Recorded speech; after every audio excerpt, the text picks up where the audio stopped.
Welcome back to Andersen Acres. We are here today with Aquarius. He is my beautiful little blue-eyed white Holland lop, and he is going to be staying here. And he's here with us today to discuss some terms, or specifically one term, that comes up when you talk about breeding rabbits. So I'm going to do a series of 4 videos, so there's going to be 4 of them, and I'm going to dedicate each video to a specific term. The 4 terms I'm going to discuss are line breeding, inbreeding, outcrossing, and crossbreeding. These are terms that come up when you talk about breeding rabbits. Not everyone knows what they mean, and not everyone takes the time to fully understand their implications. So today we are going to talk about line breeding. And that's why Aquarius is here, because he is going to be line bred. So first of all, what is line breeding?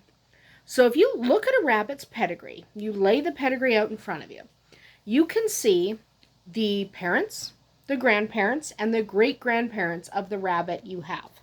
So in Aquarius's case, he is the son of Gemini, and he's the son of Capricorn. So they appear on the mother and father sections of his pedigree.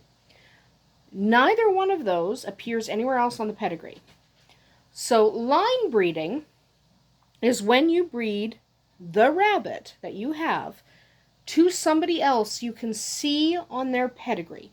So pedigrees are 3 generations before you're born. So his parents, his grandparents, his great-grandparents.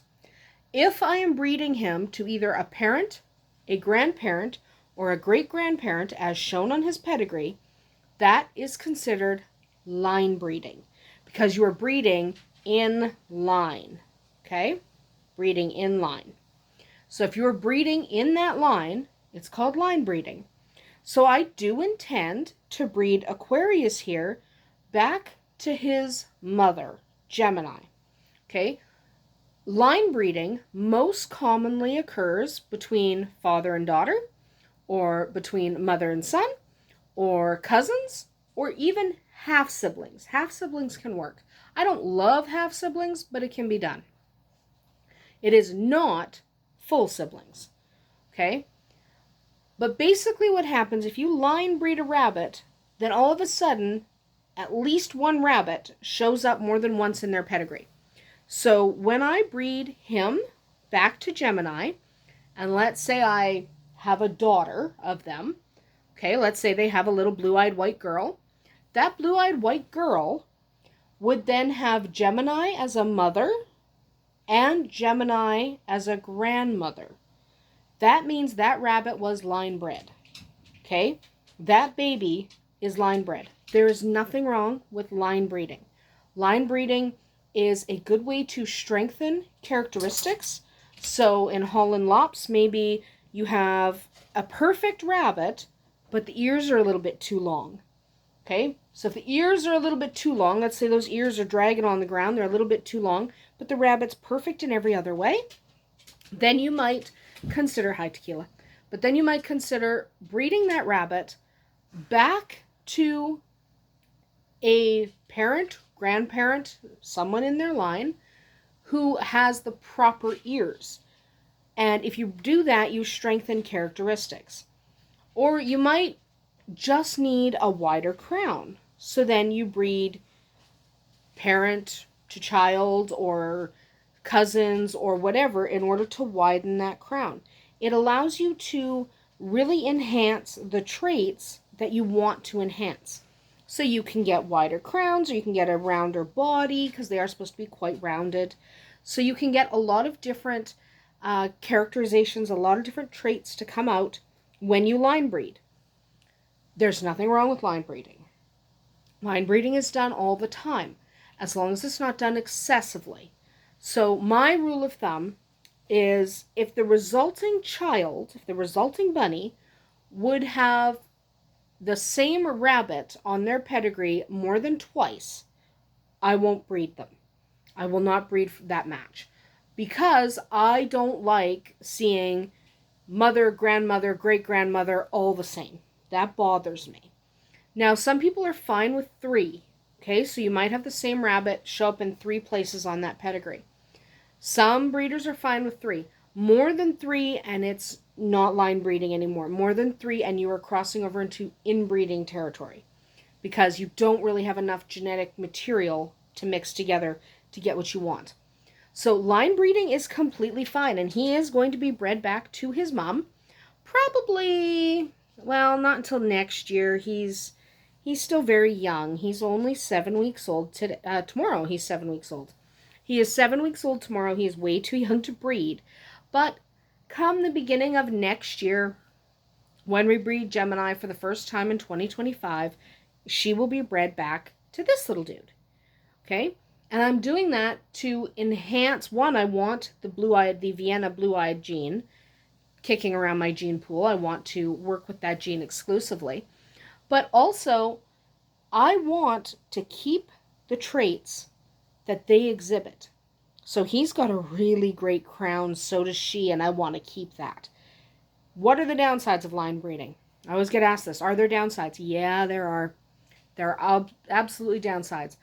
And the downsides are the same as the upside. So the upside is you can preserve the traits you want to preserve. You can preserve a perfectly formed face. You can preserve a nice little round body. You can preserve the correct length of ear. However, you also enhance and preserve the negative traits. So if your lop is not wide enough in the bum, and they do have to have a fairly wide butt because they're those little round balls of fluff. So if your Holland lops do not have enough roundness in the butt and you start line breeding them, you can end up locking in traits that you don't want to lock in. So you do have to be careful when you're line breeding, because if you breed 2 rabbits with bad butts, they're going to produce rabbits with bad butts, and you will end up with a line of rabbits who just don't have that rounded butt of a Holland lop, because they do need to be like nice round rabbits. That's what Holland lops are. And all of them is round. Their faces are round, their bottoms are round. They're just this round little ball of fluff. If you lose that and you're line breeding, it can be almost impossible to reclaim it because you have lost the genes that gave you that rounded appearance. So just like you can lock in really good traits, you can also lock in the bad ones. So when you're line breeding, you have to make sure that you're not breeding 2 rabbits with ears that are too long. Because if they both have ears that are just too long, you're going to lock in that trait. All of their children will have ears that are too long. And you won't be able to breed that back out because now it's stuck. You will have to outcross to a different line in order to get it back.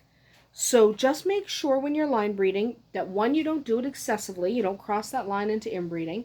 So 2-3 times a rabbit can appear on the baby's pedigree, and that is it. Okay? Preferably on one side. So I do not like if the same rabbit shows up on both sides of the gene pool, because I don't like how it limits the sheer amount of genes that are passed down. But some people are fine with that. But just make sure you don't have the same rabbit appearing more than 3 times on that pedigree, because then you just don't have enough genetic material to keep your rabbits healthy and vigorous. People who practice appropriate line breeding do not report a loss of vigor or a loss of health in their rabbits, because they're not line breeding to the point where they lose all genetic diversity. They are occasionally bringing in an outcross to another line, so they're not exclusively their own line. Usually they go and obtain a buck that meets all of their standards, a boy. They get a breeding boy, a buck, who is not related to their line of rabbits. And then you're fine. And that's generally what I recommend. It's okay to pursue line breeding for a generation or 2. At some point, you're going to need to bring in new genes. Make sure you are willing and open to doing that. Because if you don't bring in those new genes, you're going to lock in traits you really, really do not like. So that is about it for us here today at Andersen Acres. Next week, we will come back and talk about inbreeding. That's when you cross the line and end up with rabbits that are just too far related to strengthen your gene pool. But we'll talk about that next week. Remember, it's okay to line breed. All right? Just do it with an understanding of what traits you are going to enhance and what traits you just really don't like in the rabbits you have.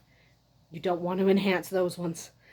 That's about it for us here today at Andersen Acres. We'll see you tomorrow.